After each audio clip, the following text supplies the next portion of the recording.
नमस्कार दोस्तों, आप सभी का स्वागत है एक और नए वीडियो में। इस वीडियो में हम लोग स्पीडी बुक के रेलवे सामान्य विज्ञान के मॉडल 979 से करेंगे। पहला सवाल है, कह रहा है कि एक व्यक्ति को अपने प्रतिध्वनि सुनने के लिए परावर्तक तल से कितनी दूर खड़ा रहना चाहिए? तो 17 मीटर। यानी कि कोई व्यक्ति है, उसको अगर प्रतिध्वनि सुनना है तो उसको परावर्तक तल से कम 17 मीटर दूर पर खड़ा रहना चाहिए।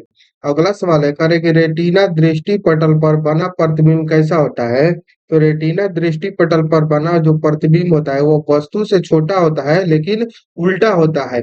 कैमरे में किस प्रकार का लेंस इस्तेमाल किया जाता है? तो कैमरे का जो लेंस इस्तेमाल किया जाता है वो उत्तल लेंस इस्तेमाल किया जाता है। प्रकाश का रंग किसके द्वारा निश्चित किया जाता है? तो तरंगदैर्घ्य द्वारा प्रकाश का रंग निश्चित किया जाता है। अगला सवाल है, श्वेत प्रकाश जब प्रिज्म से होकर गुजरता है तो सबसे कम विचलन किस रंग का होता है? तो सबसे कम विचलन जो है वो लाल रंग का होता है। एक उत्तल लेंस को जब पानी में डुबाया जाता है तो उसकी क्षमता पर क्या प्रभाव पड़ता है? तो क्षमता जो है उसका घट जाता है।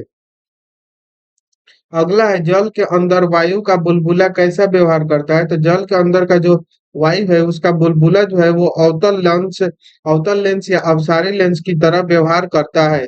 जब कोई वस्तु को समांतर समतल दर्पण के बीच रखी जाती है तो बने हुए प्रतिबिंबों की संख्या क्या होगी? तो प्रतिबिंबों की संख्या अनंत होगी। किसी व्यक्ति को अपना संपूर्ण प्रतिबिंब देखने के लिए आवश्यक दर्पण की न्यूनतम लंबाई कितनी होनी चाहिए? तो उस व्यक्ति की आधी होनी चाहिए। कार चलाते समय अपने पीछे के यातायात को देखने के लिए आप किस प्रकार के दर्पण का प्रयोग करना चाहेंगे? तो उसके लिए उत्तल दर्पण का प्रयोग किया जाता है। हीरा चमकदार किस कारण से दिखाई पड़ता है? तो पूर्ण आंतरिक परावर्तन के कारण जो है हीरा चमकदार दिखाई देता है। अगला सवाल है, कार्बोरेटर का उपयोग किस लिए किया जाता है? तो पेट्रोल के साथ हवा का मिश्रण करने के लिए। मैनोमीटर द्वारा किसकी माप की जाती है? तो गैसों का दाब का माप किया जाता है मैनोमीटर द्वारा। नाभिकीय रिएक्टर के खोजकर्ता कौन थे? तो एनरिको फर्मी जो थे वो नाभिकीय रिएक्टर के खोजकर्ता थे। अगला सवाल है, नोबेल पुरस्कार एल्फ्रेड यानी कि नोबेल के नाम पर शुरू हुआ, जिन्होंने किस चीज की खोज की? तो डायनामाइट का खोज किया था। अगला मॉडल सेट नंबर है 80 नंबर, देखेंगे हम लोग। कह रहा है कि नाभिकीय रिएक्टर में ऊर्जा किस विधि द्वारा उत्पन्न होती है? तो नाभिकीय रिएक्टर में जो ऊर्जा है वो नियंत्रित विखंडन द्वारा नियंत्रित की जाती है। अगला है सापेक्षता का सिद्धांत यानी कि थ्योरी ऑफ रिलेटिविटी, किसने दिया? तो आइंस्टीन ने दिया था सापेक्षता का सिद्धांत। अगला सवाल देखेंगे हम लोग, करें कि नाभिकीय रिएक्टर में न्यूट्रॉन नियंत्रण के रूप में किसका प्रयोग किया जाता है? तो नाभिकीय रिएक्टर में न्यूट्रॉन नियंत्रण के रूप में कैडमियम या बोरोन का उपयोग किया जाता है। अगला सवाल है, ट्रांसफार्मर का कार्य क्या है? तो ट्रांसफार्मर जो है वो एसी वोल्टता को घटाने और बढ़ाने में प्रयोग किया जाता है। अगला सवाल है, महासागरों से शुद्ध जल किस विधि द्वारा प्राप्त किया जाता है? तो आसवन विधि द्वारा महासागर से जो है शुद्ध जल प्राप्त किया जाता है। किस प्रक्रम द्वारा समुद्र जल से सामान्य लवण प्राप्त किया जाता है? तो वाष्पीकरण विधि द्वारा जो है वो समुद्र जल से सामान्य लवण प्राप्त किया जाता है।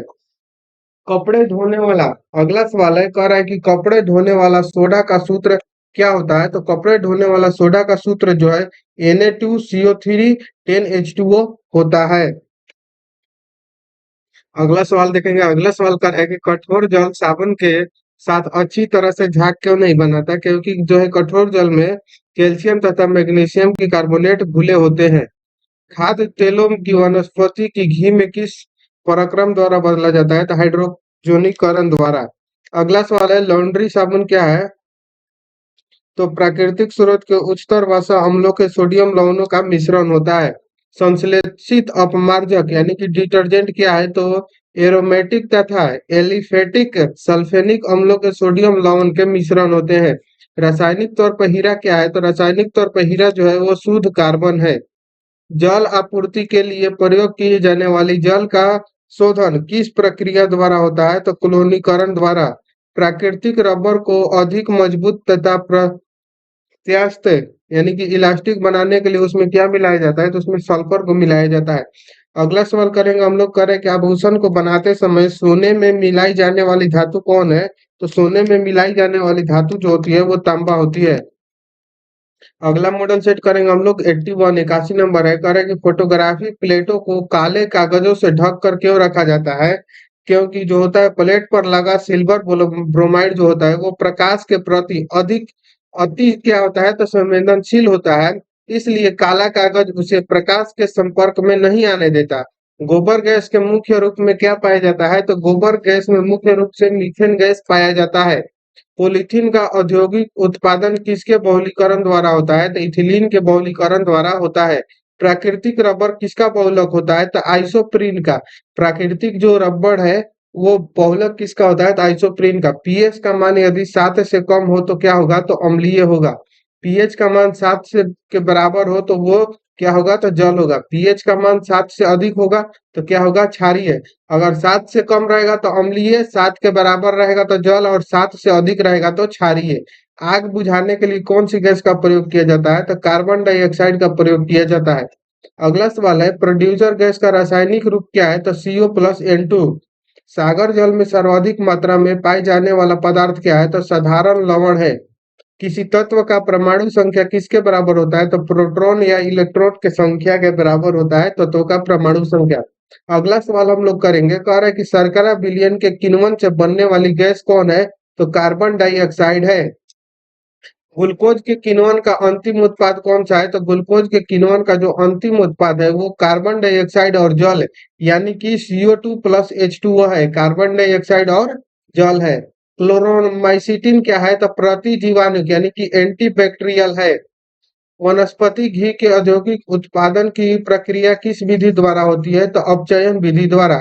श्वसन के लिए समुद्री गोताखोर किसके मिश्रण का उपयोग करते हैं? तो ऑक्सीजन तथा हीलियम का उपयोग करते हैं।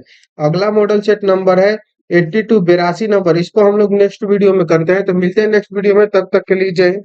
Thank you.